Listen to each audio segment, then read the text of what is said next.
क्या नाम उनका, हमारे आर एस मोहन भागवत जी, उनके लिए लागू होगा। मैं तो कह चुका हूँ पहले आप लोगों सबको, गांधी जी ने कहा था 125 साल तक मैं सेवा करना चाहता हूँ, और ये कट्टरपंथियों ने उनकी हत्या कर दी। मैंने कहा मैं 100 साल तक सेवा करना चाहता हूँ प्रदेशवासियों को, देशवासियों की, तो मेरे लिए लागू नहीं हो सकता। अब वो पता नहीं किस संदर्भ में कहा, क्यों कहा, उनको मालूम है कि मैं कह चुका हूँ ये बात तो। पर क्योंकि ये तो जो इनको ऊपर से कहा जाता है कि भाई आपको आज क्या लाइन लेनी है, इनके मंत्रियों को, इनके नेताओं को वो लाइनें लेते हैं। इंतजार शास्त्र के सवाल पर कहा था साहब कि वो 75 के बाद संन्यास होता है और वो संतोष शास्त्र अपनाना चाहिए। अब वो तो कौन कैसे सलाह देंगे हम लोगों को, वो तो पूरी कांग्रेस की राजनीति करने लग गए हैं। वो कांग्रेस नेताओं को कैसे कह सकते हैं कि आपको क्या करना चाहिए, क्या नहीं करना चाहिए। जो हमने इनको इश्यू बनाए हैं उसका जवाब दे नहीं रहे ये, और गोलमाल जवाब दे रहे हैं। बड़ी बेइज्जती हो रही इन लोगों की, क्योंकि आप जवाब तो दो कम से कम, कुछ भी तो नेगेटिव दो, पॉजिटिव दो, कुछ भी कहो, पर आप संदर्भ हटके बात कर रहे हो। जो हमने क्वेश्चन इंतजार शास्त्र में पूछे हैं उनका जवाब कम से कम कुछ तो दो, हाँ दो ना दो, पर आप संदर्भ बदल के कैसे जवाब दे सकते हो। ये कर रहे हैं लोग, हंसी उड़ाई जा रही है, लोग हंस रहे हैं इनके ऊपर। सर, बंगाल चुनाव में अमित शाह जी ने कहा कि 15 दिन में यहीं डेरा डाल के रखूंगा, और उनका सबसे लंबा प्रवास वो बता रहे हैं अपना कि मेरा चुनावी राज्य में सबसे लंबा प्रवास है। ये उनकी पार्टी के मामला, हम लोग का ये कमेंट करें, वो तो किस रूप में कहते हैं आई डोंट नो। निर्वाचन आयोग को अवमानना का नोटिस हाईकोर्ट ने दे दिया कि पंचायत। अब ये देखिए जो सुप्रीम कोर्ट के कल कमेंट्स आए हैं, ये लोकल गवर्नमेंट की स्वरूप में क्या घटना हुई मुझे जानकारी नहीं है, इसलिए उनको रखें हम। यूनिवर्सिटी में प्रोग्राम हो रहा है, आरएसएस का कार्यक्रम है, पहले भी कांग्रेस ने विरोध किया उसका। देखिए आरएसएस का और बीजेपी का आज जो शासन चल रहा है देश के अंदर, उनको मैं कहूँगा बहुत खतरनाक है, खतरनाक है। और सोच समझ के मैं ये सब प्रयोग कर रहा हूँ, क्योंकि डेमोक्रेसी ख़त्म हो रही है, जुडिशल दबाव के अंदर है। ईडी, इनकम टैक्स, सीबीआई के छापे डालते हैं, उनसे चंदा लेते हैं, अब बाद में वो छापे डालना जो कार्रवाई होती है वो बंद हो जाती है। इससे खुली हत्या क्या होगी डेमोक्रेसी की।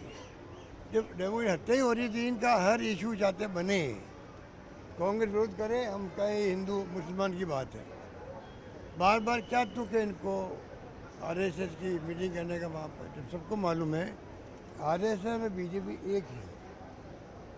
आरएसएस की एक शाखा है बीजेपी, तब क्यों बिना मतलब का ये क्लश पैदा करवाते हैं। कोई कारण तो है नहीं, जानबूझ कर ये बात ऐसी करेंगे, जानबूझ के करेंगे।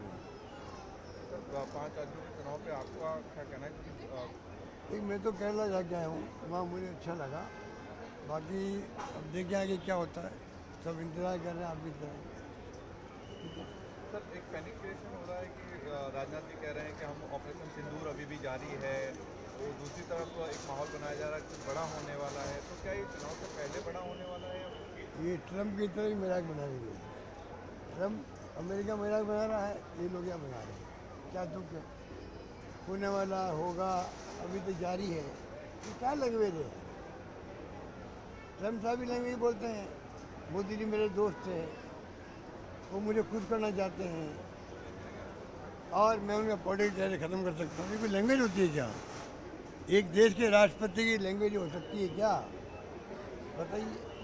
दुनिया भर में क्या हो रहा है वो आपको मालूम है, हम भी देखते हैं क्या हो रहा है। चिंता होनी चाहिए सबको।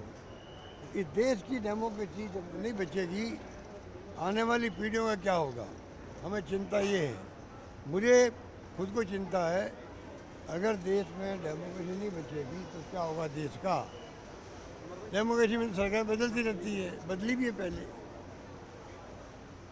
और स्मूथली बदली है। कांग्रेस जब जब चुनाव हारी है, चाहे इंदिरा जी हो, चाहे राजीव गांधी जी हो, चाहे नरसिम्हा राव जी हो, चाहे मनमोहन सिंह जी हो, चुनाव हारे नहीं, हमने सौंपी नहीं सत्ता इनको।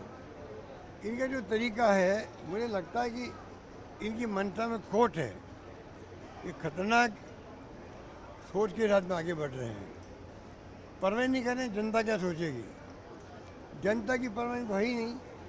और जनता हमारी जो है इनके खिलाफ भी है, इनसे नाराज भी हैं। चुनाव आते हैं तो हिंदुत्व के नाम पे वोट देते हैं। चुनाव आते ही हिंदुत्व के नाम पे वोट देते हैं। हिंदू धर्म ऐसी चीज़ है।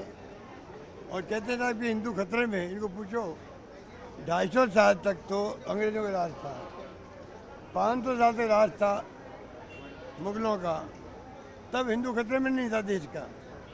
अब हमारे आज हिंदुओं का राज है विदेश में, फिर भी हम खतरे में हैं।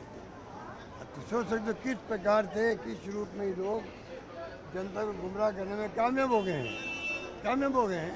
वोट पड़ जाते हैं इनको। मैं उम्मीद करता हूँ कभी न कभी जनता को समझ में आएगी। सर एक आखिरी सवाल, नक्सलवाद को लेकर के कहा है कि भारत से नक्सलवाद अब खत्म हो चुका है। अच्छी बात है, अच्छी बात है। अगर कार्रवाई कुछ हुई है, आगे बढ़े तो पूरी तरह नेस्तनाबूद होना चाहिए हम सबके सेवा।